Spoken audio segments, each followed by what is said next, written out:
Look, I wouldn't walk through the infant ward at the hospital and comment on the size of newborns. That's silly. Who cares how large they are? Your baby, however, that story idea that you have, yeah, I'm sorry, it's too big.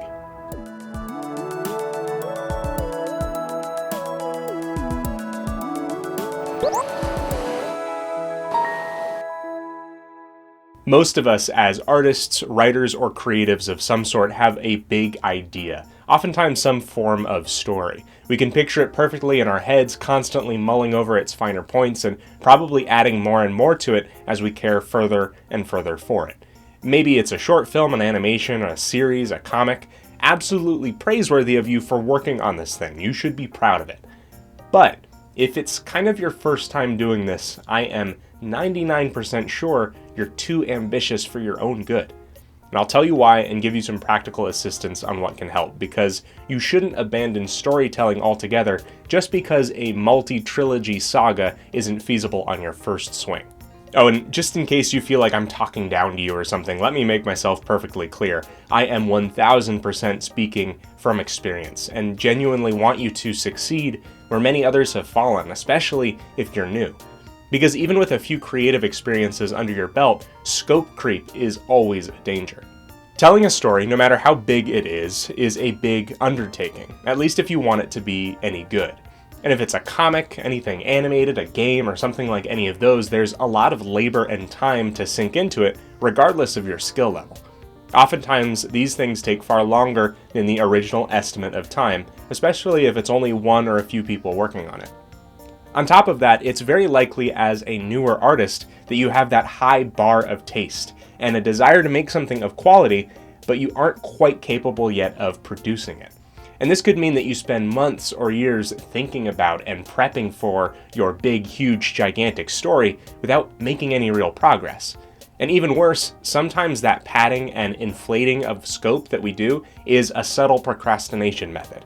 If it keeps getting bigger, that means that we have to spend more time and do more before we really start. And even if you are sufficiently skilled, there may be aspects of the process that you aren't really familiar with yet, and it could prove to be clunky for you in practice. I would argue that some of the biggest, most ambitious storytellers are directors, filmmakers, live action or animated. They spend years coordinating large teams of people to create a cohesive narrative in the final product, and by some miracle, sometimes they actually make something pretty great. But most filmmakers don't start with feature-length films. And why would a studio entrust a multi-million-dollar project on someone that hasn't shown they can deliver yet? And even if it's an indie filmmaker, or someone for whom money is no object for some reason, no doubt you'd agree that starting with a short film is much more feasible. It's a controllable project that helps you to gain experience. In fact, many filmmakers start with student films, short films, even commercials to gain their chops.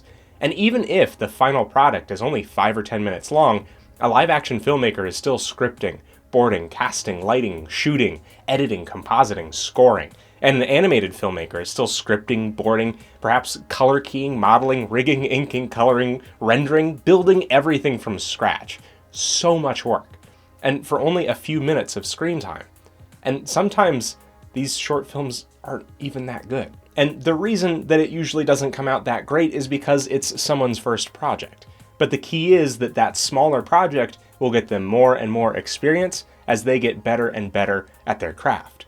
So when it comes to the project, would you rather have Alfredo's Pizza Kitchen or Pizza by Alfredo? Guess who just ordered from your favorite pizza place, Alfredo?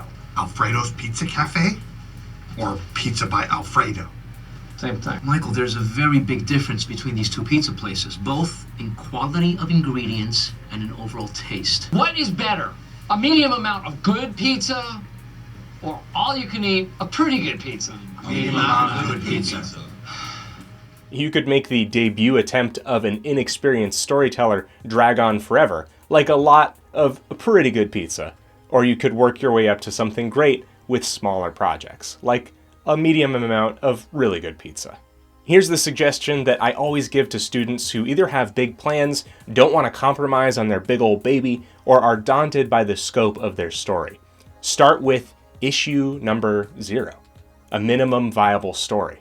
If issue 1 of your project kicks off this grand adventure and the main body of your story, Choose one or two of your characters and give them an origin, a little arc, a spin-off, something perhaps even inconsequential to your overall vision, but that is manageable and can be completed in a much shorter amount of time. An issue number 0, if you were following comics. And here's a hint, it's still going to take you longer than you expect, but you'll get better and be able to work on your story as well. It may be just enough for you to realize how much you can trim down on your main story instead of endlessly world building in your head while getting nothing out. After all, the act of storytelling is a craft just as much as drawing or painting or sculpting can be a craft in and of itself. Now, I'm the king of making big stories in my head, but I fought against myself. I made a story with really only 3 characters in it that's accessible, shows a little bit of backstory, and helped me go through the creation process, my comic called Parcel.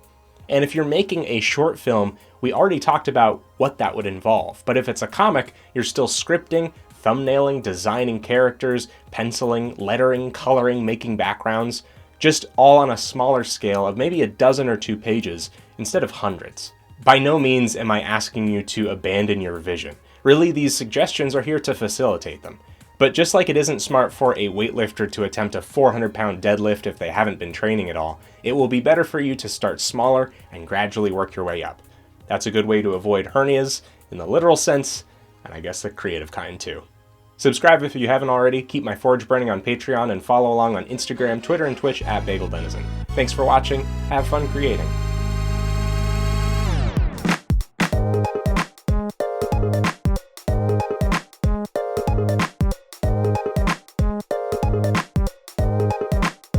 It's like eating a hot circle of garbage.